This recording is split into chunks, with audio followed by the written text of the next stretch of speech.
The average person walks into a grocery store planning to spend $40 and walks out having spent $80. That's not because you're bad with money.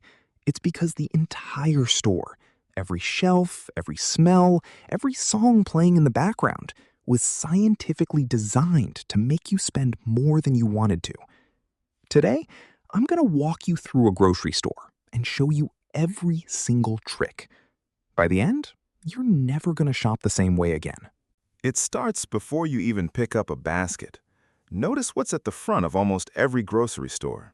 Flowers, a bakery, maybe a coffee station. This is not a coincidence. Flowers and fresh-baked bread hit two senses at once, sight and smell. Bright colors and warm scents put your brain into a good mood, which is exactly what the store wants. A happy shopper is a shopper who spends more.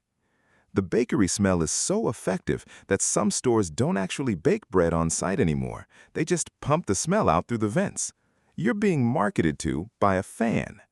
And while your senses are getting hijacked, your guard is dropping. You came in for milk.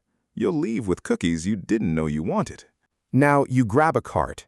Have you ever noticed that shopping carts have gotten bigger over the years? In the 1930s, grocery store carts were tiny. Then a man named Sylvan Goldman invented the modern shopping cart and noticed something. The bigger the cart, the more people bought. Today's shopping carts are roughly 3 times the size they were in the 1970s. And the math is brutal. When your cart is half empty, your brain reads that as, I haven't bought enough. When it's almost full, you stop adding things. So a bigger cart literally means a bigger receipt. The container shapes your decision before you've put anything in it. Almost every grocery store puts the produce section right at the entrance. There's a brilliant psychological reason for this.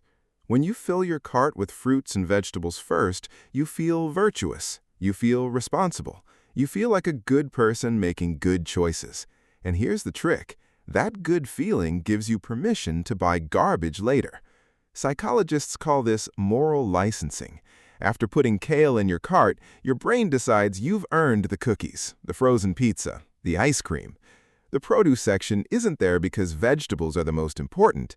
It's there because vegetables make you feel good enough to splurge. Look closely at the produce section and you'll notice 2 things.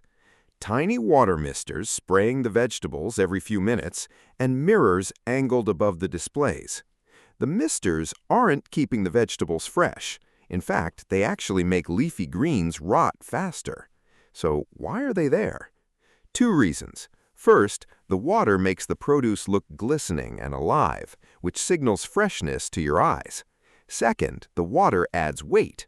You're paying by the pound, so you're literally paying for the water.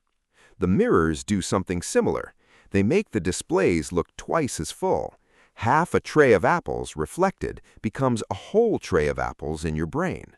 Abundance equals quality, your subconscious decides, so the apples must be good. Here's a question. Where do you find milk in almost every grocery store? All the way in the back. Where do you find bread? Usually the back wall too. Eggs? Same. Meat? Back wall. The most basic items, the things almost everyone comes in to buy, are deliberately placed as far from the entrance as possible. Why? So you have to walk past everything else to get to them. Every aisle you cross, every end cap you pass, is another chance for the store to sell you something you didn't plan to buy. If milk and bread were at the front, the average shopping trip would take 2 minutes, and the store would make a fraction of the money. So they're at the back, always. Now look at any aisle. Pick a random product, say peanut butter. The peanut butter at your eye level is almost never the cheapest one. The cheapest brand is on the very top shelf or down by your ankles. The most expensive brand, right in the middle, right where your eyes naturally land. This is called the eye level tax. Brands literally pay grocery stores extra money for that prime shelf real estate because they know shoppers grab whatever they see first. And it gets worse. Sugary cereals and snack foods are positioned at children's eye level. So if you've ever been mysteriously hounded by your kid for a specific cereal, that's not a coincidence. That cereal was placed there to find them. Listen carefully the next time you're in a grocery store. The music is almost always slow. A study at a supermarket in the 1980s found that when stores played slow music, shoppers walked slower. And when they walked slower, they spent 38% more money than shoppers in stores playing fast music. The music isn't there for your enjoyment. It's there to slow your pace, calm your decisions, and keep you in the store longer. Fast music wakes you up. Slow music turns shopping into a stroll. And every extra minute you stay is another minute the store has to sell to you. An end cap is the display at the end of every aisle. They look like sale spots, big bright signs, special, this week only. But here's the secret. Most things on end caps aren't actually on sale. The price is exactly the same as it is on the shelf inside the aisle. The only difference is the big sign. The end cap is the most valuable display location in the entire store. Brands pay enormous fees to be there because shoppers automatically assume an end cap means a deal. Your brain treats the visual prominence as proof of value. If you want to know the real price of something, ignore the end cap. Walk into the aisle and check the regular shelf. 8 times out of 10, you're going to find it for the same price or cheaper. Finally, you arrive at the checkout. You're tired. Your willpower is drained from 45 minutes of decisions, and you're trapped in a line you can't leave. This is the most carefully designed area in the entire store. Candy bars, magazines, gum, phone chargers, tiny snacks. None of these are things you came for. All of them are positioned exactly where you'll be standing for the next 4 minutes with nothing else to look at.